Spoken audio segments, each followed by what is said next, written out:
হাওড়া জেলার মাদ্রাসা games and স্পোর্টসের 15তম বার্ষিকী ক্রীড়া প্রতিযোগিতার আসর অনুষ্ঠিত হলো হাওড়ার পাঁচলা এলাকায়। এখানে প্রায় 58টি মাদ্রাসা স্কুলের ছাত্রছাত্রীরা বিভিন্ন প্রতিযোগিতায় অংশগ্রহণ করেন। মূলত 12 থেকে 19 বছর বয়সের ছাত্রছাত্রীদের নিয়ে এই গেমস অ্যান্ড স্পোর্টস অনুষ্ঠিত হয়। এদিনের অনুষ্ঠানে উপস্থিত বিশিষ্ট ব্যক্তিবর্গের মধ্যে উজ্জ্বল ব্যক্তিত্ব ছিলেন উলবেড়িয়া পূর্বের বিধায়ক তথা প্রাক্তন জাতীয় আন্তর্জাতিক football player Shri Biresh Ranjan Basu.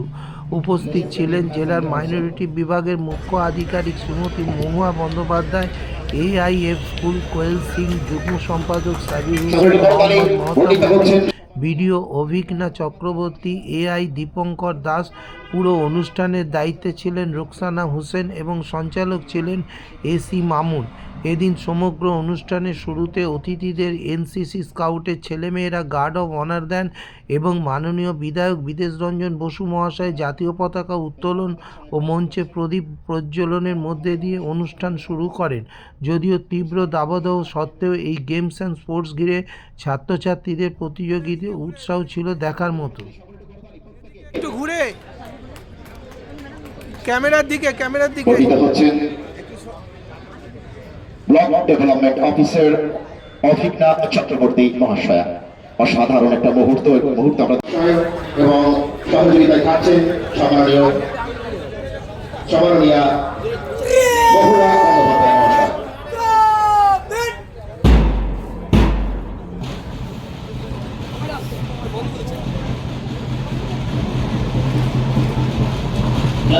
Clapping everybody.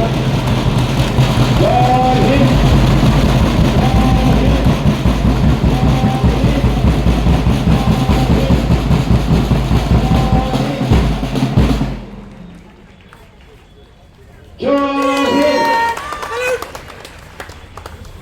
Thank you, sir.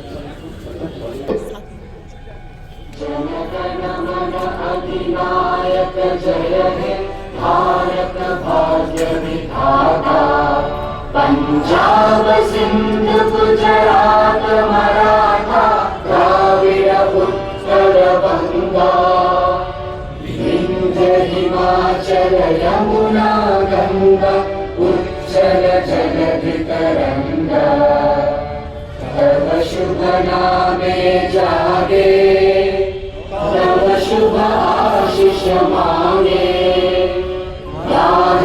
तब जय गाथा जन गण मंगलदायक जय हे भारत भाग्य विधाता जय हे जय हे जय हे जय जय जय जय हे। ধন্যবাদ। আমরা একটু সরে আসবো, আমরা একটু সারিবদ্ধভাবে একটু সরে আসবো।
আন্তরিক সমবেদনা। হাওড়া জেলা মাদ্রাসা গেমস অ্যান্ড স্পোর্টস কমিটি শপথ বাক্য পাঠ হবে। প্রিয় ছাত্রছাত্রীরা, তোমরা তোমাদের ডান হাত থেকে মুষ্টিবদ্ধ করে সামনের দিকে একটু এইভাবে বাড়িয়ে দাও। প্রিয় ছাত্রছাত্রীরা, প্রত্যেকেই শপথ বাক্য পাঠ ম্যাডাম বলে যাবে, তোমরা সাথে সাথে তোমরা বলে যাবে। Thank you sir.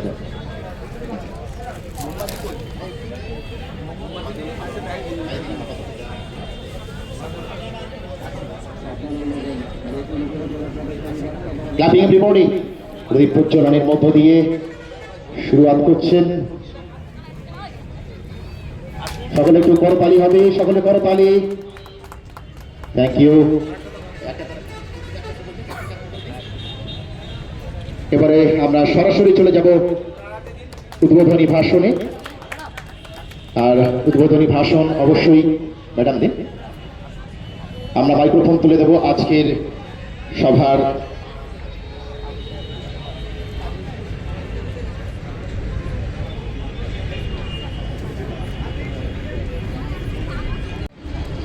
প্রিয় সঞ্চালক। আজ এখানে 15তম Howrah district Madrasa games and sports শুরু হচ্ছে। অনেক ছাত্রছাত্রী এসেছেন এবং দিদিমণিরা এসেছেন, অনেক গেস্ট এসেছেন। তার মধ্যে আছেন মহুয়া বন্দ্যোপাধ্যায়, ডিওএমএ। উপস্থিত আছেন আমাদের বিডিও ম্যাডাম অভিজ্ঞা চক্রবর্তী। উপস্থিত আছেন এআই কোয়েল সিং, দীপঙ্কর বাবু এবং অনেক জিয়াল সাহেব আছেন। এবং এখানে যারা মাস্টারমশাইরা, অনেক মাস্টারমশাই এবং দিদিমণি অনেকে এসছেন।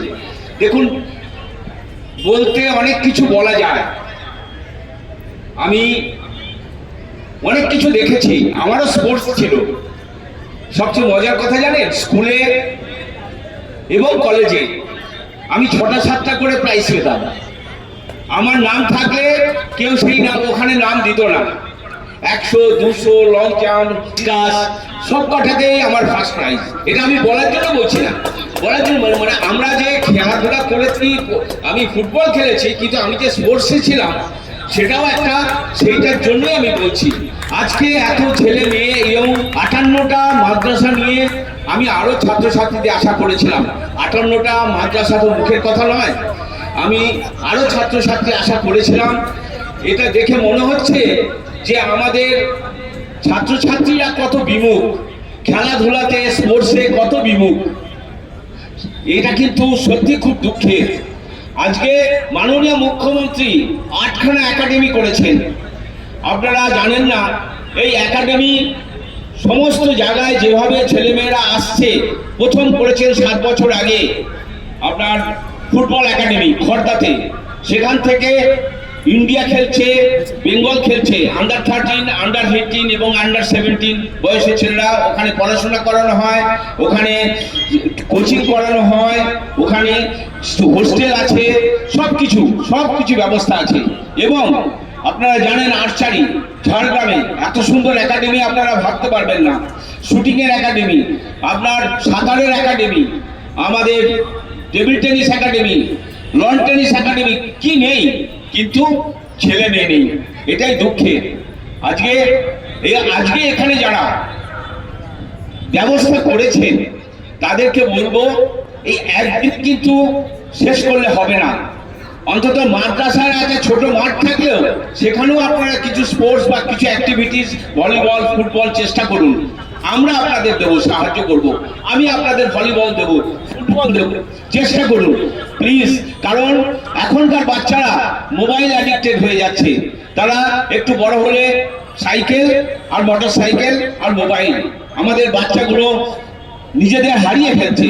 স্বামী বিবেকানন্দ বলেছিলেন যে ফুটবল খেলো, তাহলে ভগবান দর্শন হবে, গীতা এখন পড়তে হবে না। কি এটাকে আবার বিকৃতি করা হলো এই ভাষাটাকে? স্বামী বিবেকানন্দ কি বলেছিলেন? বলেছিলেন যে তোমরা এখন ফুটবল খেলো, ছোটবেলা থেকে ফুটবল খেলো, কারণ গীতাটা খুব শক্ত। গীতা একটু বড় হয়ে খেলাধুলা করার পর গীতা তখন পড়বে। সেটাকে বিকৃতি করা হলো যে উনি গীতা পড়তে বলেননি, ফুটবল খেলতে বলেছেন। এই হচ্ছে আমাদের রাজনীতি। যাই হোক, আমি রাজনীতির মধ্যে যেতে চাইছি না। আমি চাইছি যে আজকে একদিনে এই স্পোর্টস শেষ করলে ম্যাডাম হবে না। আপনাদেরও রিকোয়েস্ট করে যাচ্ছি, একদিন শেষ করলে হবে না। এদের মধ্যে ফার্স্ট, সেকেন্ড, থার্ড যারা হবে তাদের মধ্যে ট্যালেন্ট আছে, সেই ট্যালেন্ট বার করার দায়িত্ব আপনাদের। আর সেটাকে বলে সাধনা। এই সাধনা করবে ওরা, কিন্তু বার করবেন আপনারা। তাদেরকে ঘর থেকে টেনে নিয়ে আসবেন। 25,000 কাপকে দিদি 5 লাখ টাকা করে দিয়েছে। একটা ফুটবলার তৈরি হয়েছে? হয়নি। একটা ফুটবলার তৈরি হয়নি। কেন? দিদি কি বাড়ি থেকে বাচ্চাকে বার করে নিয়ে আসবেন? মাননীয় মুখ্যমন্ত্রী বাচ্চাকে বাড়ি থেকে আনবেন? কি আনবে? ফ্যামিলি আনবে, মা বাবা আনবে, কিন্তু সেটা হচ্ছে না। আমরা সব হারিয়ে যাচ্ছি। তাই এই যে ট্যালেন্টেড যেসব ছেলেমেয়েরা থাকবে তাদেরকে প্রতি সপ্তাহে সাধনা করে তাদেরকে প্র্যাকটিস করাতে হবে। কোথায় করতে হবে সেটা আপনাদের দেখতে হবে, মাস্টারমশাইদের দেখতে হবে। আজকে আমাদের এখানে উনি অফিসার আছেন, ওনার কাছে কজন যায় খেলাধুলার জন্য? কজন যায় বলুন? একজনও যায় না ওনার কাছে। খেলাধুলা কি করতে হবে না করতে হবে, আমরা বসে আছি। এই সরকার বসে আছে। আমি সরকারের সুনাম করার জন্য এখানে মাইক ধরিনি, সরকারের সুনাম এমনি লোকে করবে। আমি চাইছি যে আজকে এই মাননীয় মুখ্যমন্ত্রী থাকতে আমাদের প্রত্যেককে, শুধু আমি নয়, আজ এই বাংলার গৌরব, আমাদের খেল সম্মান, বঙ্গভূষণ এবং প্রত্যেকটা ডিপার্টমেন্টে দিদি সমস্ত দিচ্ছেন। কেন না? মানুষ এগিয়ে আসুক, বাচ্চারা এগিয়ে আসুক। আজকে একটা বল আমাদের সময় আমরা বুট পাইনি, আমি বুট পাইনি, বুট ধার করে খেলেছি। আমার বন্ধুর কাছ থেকে চেয়ে নিয়ে আমি ফুটবল খেলেছি, বুট পরিনি, খালি পায়ে খেলেছি। সুব্রত কাপ খেলতে গেছি, অ্যাঙ্কলেট পরে। আমার রেফারি বলছেন আপনাকে পরের ম্যাচ নেওয়া হবে না, আপনি খালি পায়ে খেলছেন, বুট পরে আসতে হবে। আমার তো বুট নেই, তাহলে আমি খেলবো না। কিন্তু এখন বুট পাওয়া, জার্সি পাওয়া, প্যান্ট পাওয়া এবং টিফিন পাওয়া কোনো ব্যাপার না। যেখানে বলবেন যার কাছে যাবেন সেই আপনাকে হেল্প করবে আপনার খেলাধুলার জন্য। কিন্তু আমরা পিছিয়ে যাচ্ছি, আমরা এগোচ্ছি না। আমি তা বলুন না, আজকে 58খানা মাদ্রাসার এই কটা ছেলে মেয়ে বিশ্বাস করা যায়? আমি বিশ্বাস করতে পারছি না, কারণ ইন্টারেস্ট নেই, ইন্টারেস্ট হারিয়ে ফেলেছে। আপনি কেউ জোর করে তো মাস্টারমশাইরা দিদিমণিরা আনতে পারবে না, সরকারও আনতে পারবে না। তাই আপনারা এই যে যাদেরকে আপনারা বেছে নিচ্ছেন, তাদেরকে যাদেরকে প্রাইজ দিচ্ছেন, আমি বেছে নিতে বলবো না, মানে প্রাইজ দিচ্ছেন ফার্স্ট সেকেন্ড থার্ড, তাদেরকে নিয়ে একটা কর্মশালা করুন, করে একটা মাঠ বলুন আমাদের হাওড়ায় হলে আমি আপনাদের মাঠ ঠিক করে দেবো এবং তাদেরকে সেইভাবে প্র্যাকটিস করানো। এটা কোচ, সেই কোচ আমিও এনে দেবো, আপনার কোনো চিন্তা নেই। কিন্তু আপনাদের এই অ্যাক্টিভিটিস যদি না থাকে তাহলে আজকের এই যে এত সুন্দর এই প্রোগ্রাম কোনো সাকসেসফুল হবে না, এটা ধূলিসাৎ হয়ে যাবে। লাভ কি? আমরা এসে বড় বড় কথা বলে গেলাম, আমি এই করেছি ওই করেছি, আমি, কিন্তু লাভ নেই। আমাদের কথা শুনতে আসেনি। আমরা বাচ্চারা তো বুঝবে না, ওরা ওসব খেলছে বা ওরা, আপনারা বড়রা এখানে গার্জেন কত এসছে আমি জানি না, তারা যদি একটু ইনিশিয়েটিভ নেয় তাহলে আমরা অনেক দূর যেতে পারবো। একটা কথা জেনে রাখুন, বাড়ি থেকে 3টে জিনিস হারিয়ে যাচ্ছে, 3টে জিনিস হারিয়ে যাচ্ছে না, গেছে। বিশ্বাস, ভালোবাসা, বন্ডিং আমাদের বাড়ি থেকে শুরু হয়, সেখান থেকে হারিয়ে যাচ্ছে এই কারণেই, এবং আমরা সমাজে প্রতিফলিত হচ্ছে। আমরা সব জায়গায় সেটা দেখতে পাচ্ছি। বাবা বিয়ে করে নিয়ে এসে বাবা ছেলেকে বলছে, বাবা তোমার তো বড় ঘর, তোমার বড় ঘরে এখন দরকার নেই, তুই ছোট ঘরে আসো, আমি বড় ঘরে যাব। এই হচ্ছে বন্ডিং। তাহলে বলুন, আজকে যদি আমরা সেই ব্যবস্থাটা ফিরিয়ে না আনতে পারি, আমরা বাড়ি থেকে যদি বাচ্চাদের মানুষ না করতে পারি, তাহলে কিন্তু কোনো শান্তি নেই। জীবনে শান্তি হচ্ছে বড় জিনিস, পয়সাটা বড় কথা নয়। আজকে যদি আপনি শান্তি বজায় রাখেন, আপনি যদি ঠিক মতো চলেন, আপনার যে কোনো আপনার ছেলে মেয়েদের যদি ঠিক মতো মানুষ করেন, কারো কাছে যেতে হবে না, সে নিজের ক্ষমতায় চাকরি পাবে। তাই কি বলবো বলুন তো, 58খানা মাদ্রাসার স্পোর্টসের এখানে স্পোর্টস হবে। আপনি দেখুন, মনে হচ্ছে 2-3টে মাদ্রাসার ছেলেমেয়ে এসছে। আশা করেছিলাম মাঠ ভর্তি হয়ে থাকবে, যারা খেলতে পারুক আর না পারুক। ছোটবেলায় ফুটবল খেলতাম, যারা পারতো না তারা মাঠে বসে খেলা দেখতো, এখানে তো সেটাও নেই। খারাপ লাগে। আমি চাই সমস্ত জায়গায় খেলাধুলা শুরু হোক, যে কোনো খেলা, সে ফুটবল খেলবে এমন কোনো কথা নেই, তার যেটা ভালো লাগে সেটাই খেলুক। কিন্তু সেই চেষ্টাটা আজকে মাদ্রাসা করছে ঠিকই, কিন্তু আজকে এখানে শেষ করলে হবে না, এখানেই শেষ করলে হবে না। তাদের এই যে ফার্স্ট সেকেন্ড থার্ড হচ্ছে, আমি বলেছি কথা যে তাদের নিয়ে যদি প্রশিক্ষণ দেওয়া যায়, ভালো জায়গায় দেওয়া যায়, তাহলে নিশ্চয়ই একটা কিছু হবে, কিন্তু সেই ব্যবস্থাটাই হচ্ছে না। দাদা, কিছুদিন আগে আপনাদের সমসাময়িক প্লেয়ার সুব্রত ভট্টাচার্য তিনি বলছিলেন যে একটা সময় ছিল ভারতবর্ষের ফুটবল দল গঠন হলে 17 জনের মধ্যে 12 জন বাঙালি থাকতো, আজকে সেখানে বাঙালি কোথায়? না না, সেটা তো আমরা বুঝতেই পারছি, আমরা জানি, সেই জন্যই জানি। আমি ইস্টবেঙ্গল, এখন ইস্টবেঙ্গল মোহনবাগান কোনো খেলা দেখি না, কারণ কোনো বাঙালি ছেলে নেই। বাঙালি ছেলে বলে না, ভারতীয় ছেলেও খুব কম, আমরা চিনি না, জানি না, খেলাই দেখি না, খেলা দেখতে পাই না। ওই টিভিতে একটু দেখি, তাও ভালো লাগে না। ভালো লাগে না এই কারণেই যে আজকে এত ছেলে আছে, তাদের মধ্যে কি খেলোয়াড় নেই? আছে, কিন্তু আমরা তুলতে পারছি না। আমাদের সেই মা বাবার ইচ্ছেও নেই। এখন মা বাবার ইচ্ছের উপরেও অনেক কিছু নির্ভর করে না। ছেলেরা বড় হয়ে এলে তখন তাদের নিজেদেরই আসতে হবে।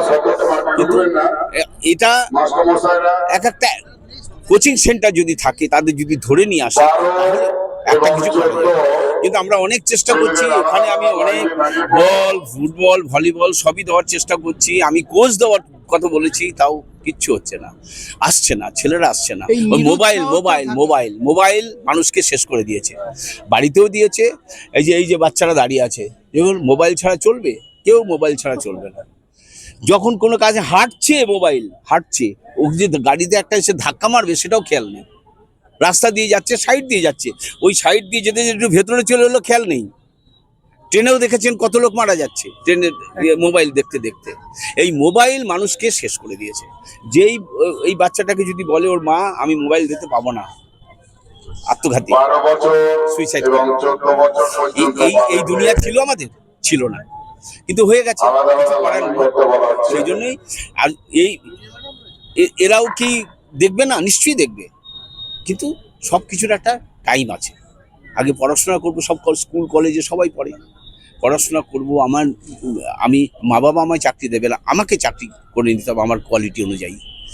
আমি সেইভাবে তৈরি হব। কিন্তু মোবাইল দেখে অনেক কিছু জানা যায়, সারা পৃথিবীর খবর পাওয়া যায়, কিন্তু সেই খবরটা নিচ্ছে না। এটাই হচ্ছে দুঃখ, মা বাবারও দুঃখ, আমাদেরও দুঃখ। ধন্যবাদ। বিশাল আয়োজন, আর একদম মানে অন্যতম পুরোধা, আপনি কি বলবেন? আমাদের হাওড়া জেলাতে প্রত্যেক বছরই জেলা মাদ্রাসা গেমস অ্যান্ড স্পোর্টস অনুষ্ঠিত হয়। এবছর 15th Madrasa games and sports অনুষ্ঠিত হচ্ছে নেতাজি সংঘের পাঁচলা মাঠে। এখানে মোট আমাদের 58টা মাদ্রাসা আছে যারা এই গেমসে অংশগ্রহণ করেছে। মোট 576টা মতো পার্টিসিপেন্ট আছে। হ্যাঁ, খুব সুন্দরভাবে এই গেমস অ্যান্ড স্পোর্টস অনুষ্ঠিত হচ্ছে। ভালো এদের মধ্যে সহযোগিতা সাড়া পাচ্ছি, ভালোভাবে পরিচালনা হচ্ছে। এখানে আমাদের মোট 60টা ইভেন্টস আছে। 60টা ইভেন্টস আছে। 60টা ইভেন্টে কি হ্যাঁ, পার্টিসিপেন্ট পেয়েছে? 60টা ইভেন্টসে পার্টিসিপেন্ট আছে। কত বছর বয়স থেকে কত বছর? এখানে 12 বছর থেকে আছে। 12 বছর থেকে 19। 12 থেকে 19। আজকে ইভেন্টগুলো হচ্ছে, ইভেন্ট আছে, কি ইভেন্ট আছে এবং কত থেকে কত বছর থেকে কত বছর পর্যন্ত আমাদের গেমসের টিচার উনি ভালো বলবেন। আপনি গেমসের টিচার দাঁড়ান, উনি গেমসের টিচার। একটা প্রশ্ন, সেটা হচ্ছে একজন মহিলা হিসেবে আজকের এই বিশাল আয়োজনে মহিলাদের কিরকম পার্টিসিপেশন দেখছেন?